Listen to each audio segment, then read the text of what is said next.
Hello beautiful people of the internet, and welcome back to another video.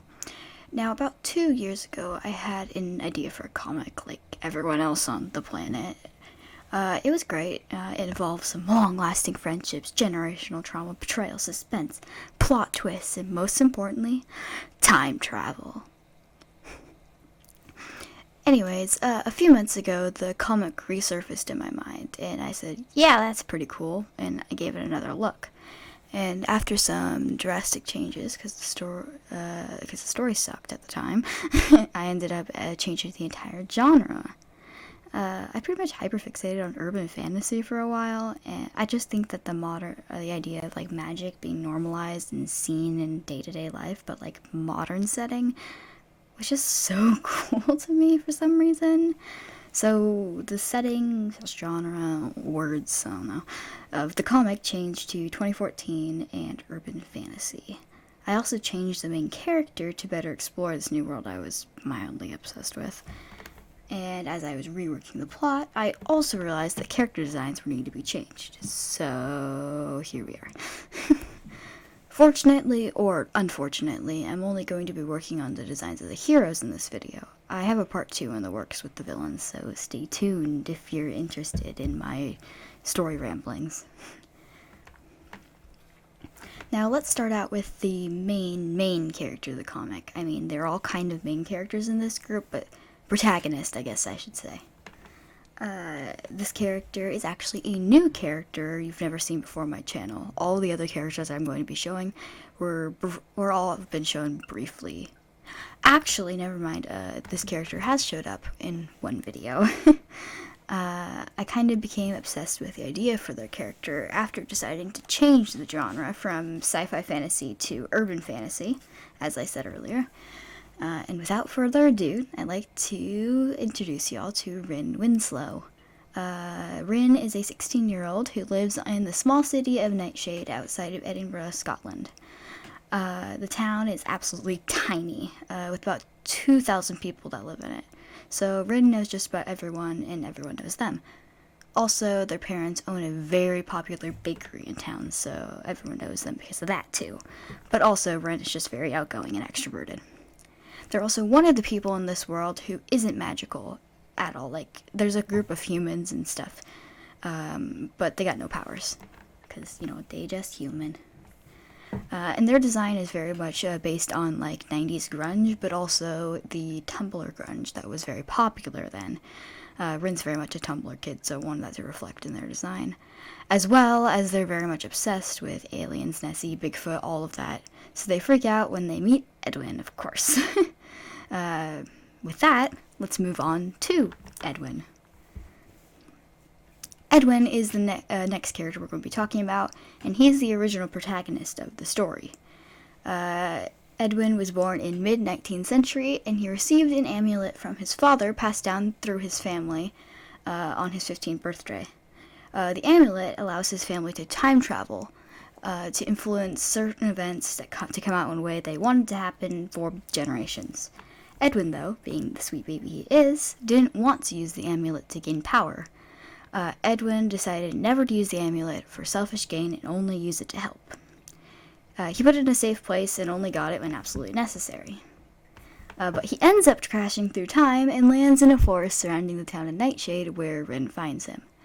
What happened that got him sent hurtling through time? Why did he get stranded in 2014? How did he end up in Scotland? All that and more will be answered eventually. But that's all going to stay under wraps for now. His design is very Victorian inspired, but with a bit of a modern flair. I wanted it to seem like, not seem from one specific time period, because Edwin often forgets what's from one time period or from another. And I wanted that reflected in his outfit. So it kind of has hints of like modern dark academia, but also Victorian, and then also kind of like early 1900s. Just a bit of everything. He's kind of a mix. Let's just move on to the next hero. The next character is a character that I'm kind of obsessed with. Her name is Rosalind Watson. Rose is the younger sister of Edwin. Rose was born without legs. As you can see on her design, she has prosthetics. Edwin actually traveled to the future in order to get her legs. She ended up liking the future, so she stayed instead of returning to the past. She kind of had a rough relationship with certain people then, so, it ended up working out. Rosalind currently owns a underground fight club specifically for people with magic, as she's instinctive, which is a word in this world for human, quote-unquote, people with magic. She has the power to turn her emotions into energy, often manifesting as in electric shocks. People with magic, though, aren't allowed in sports, fight clubs, or anything like that, because the humans are often worrying that they're going to be cheaters. So Rose and a couple of her friends opened their own, specifically for people with magic. I wanted her design to be something you could easily fight in and move around, but with kind of a streetwear twist. That's a little bit more modern than I'm going for, but I thought it really fit her. So I decided on a black tank top, fire patterned button-down tee, kind of to allude to her powers being more emotional driven, as fire is seen as very passionate and emotional. Also just because it looked cool. She also has black pants with white stitching, as well as some hand wraps, because she fighty. I wanted it to fit the time period, but also make sense and look good, and I think it looks decent. I'll let you be the judge of that. The next character we're looking at is Alfie. Alfie goes by many names, but because she's actually immortal. But Alfie's what she goes by in this century. Alfie's an old friend of Edwin's. How long they've known each other changes because of Edwin's time traveling. Alfie is a vampire, though, which caused her to be immortal. But she's also instinctive.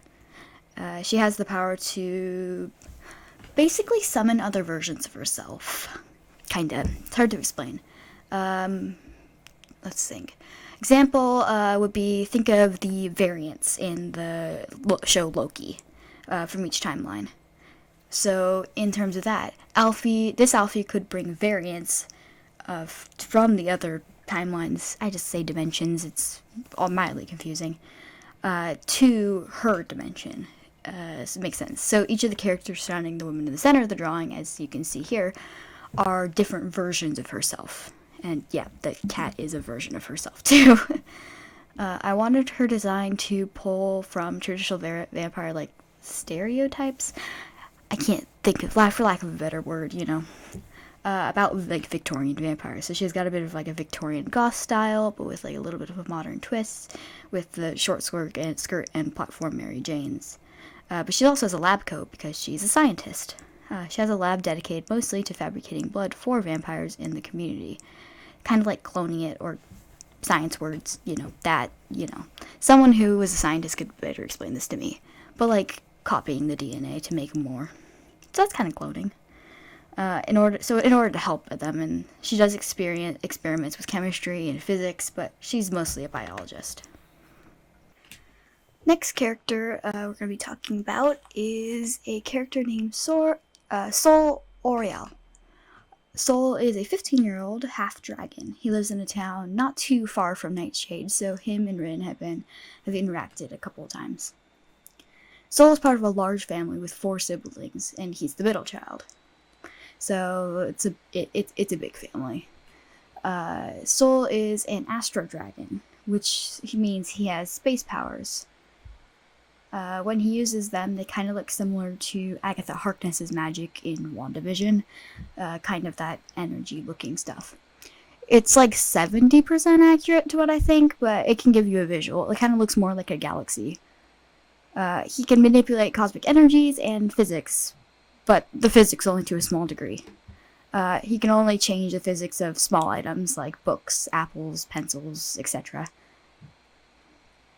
I used some space aspects in his design. His shirt is supposed to have stars and planets on it, but you can't really tell, most because I put them in the wrong color by accident.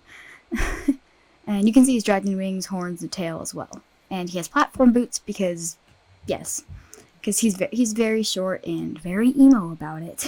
So he wears platforms to be taller.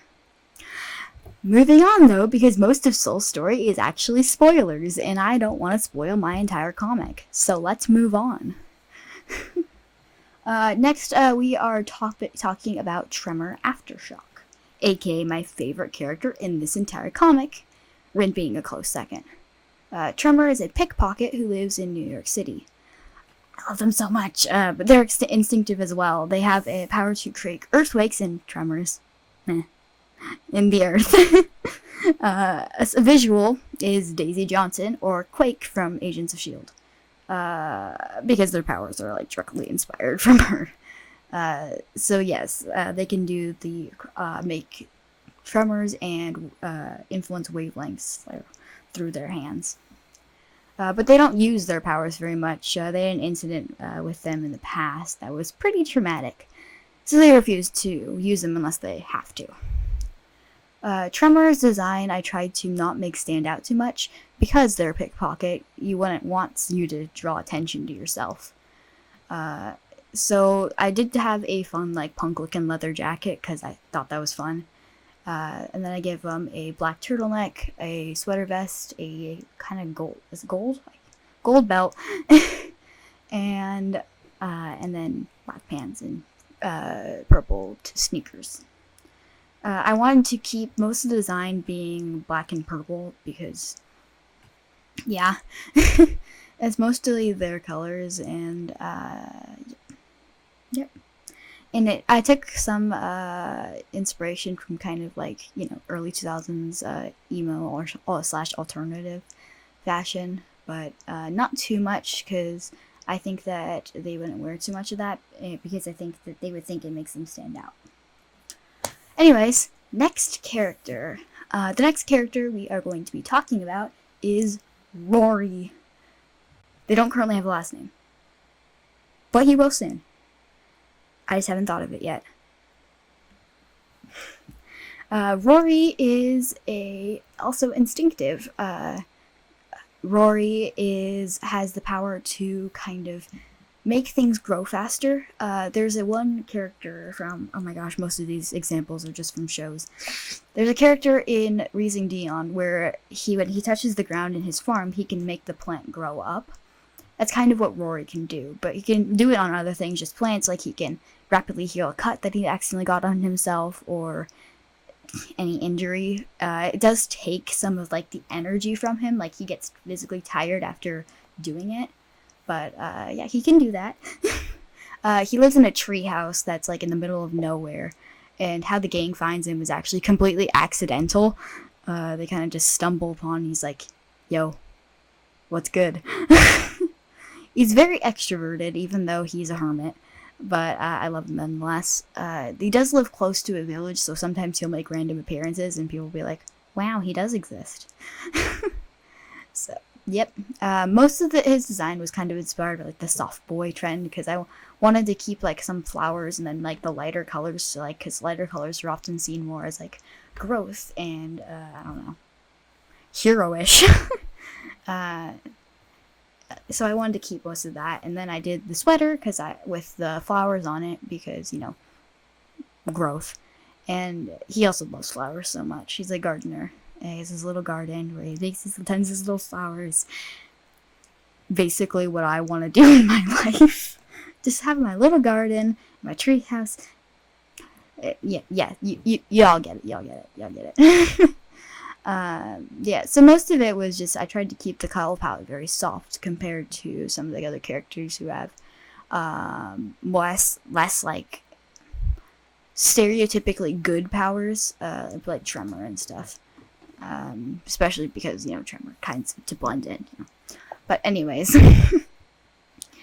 love Rory. Moving on. The next character we're going to be talking about is Makani. Some of these characters don't have last names, her included. Some I just haven't, got to naming their last names. Makani is a merling, which is a half mermaid. So she can transition between having a tail and having legs, back and forth. But when she does have legs, she does have scales and webbed ears and webbed hands and stuff. Just mermaids in this world have the ability to manipulate water, hydrokinesis, and all that. So she also has that power. She lives in Hawaii. She's Hawaiian, and she lives in a little beach house with Stormy. She is one of the characters that has the least complicated powers, kind of similar to Edwin, having not very complicated powers. A lot of her story, as well as Stormy's, who's going to be coming up, their story together, is very spoilers. So I can't really get into it super much, but you'll know eventually. I don't know when, but you will know eventually. Speaking of, let's talk about Stormy. Now, Stormy, as her name would suggest, has the power to manipulate the weather around her. It does take a insane amount of energy for her to do a big thing, but her and Makani together can create some really crazy storms without having to take so much energy from her. Which is why her and Makani in fights are really, really lethal. Neither of them fight very much. They've had to a couple times, but they've retired to their little beach house in Hawaii. They live there, and they were pretty much just hanging out doing nothing until the gang shows up. But most of her design was inspired more by like kawaii and like soft fashion like that. So she has a lot of pink tones and just a lot of like, she has the like cloud emblems on her shirt and her shoes, which are just like a really like softer kawaii thing or aesthetic, I guess you could say, to have. But it also alludes to her weather powers. She does have pigtails because she is very like kind of traditionally like young girly, but she's very smart, very intelligent. She is deaf.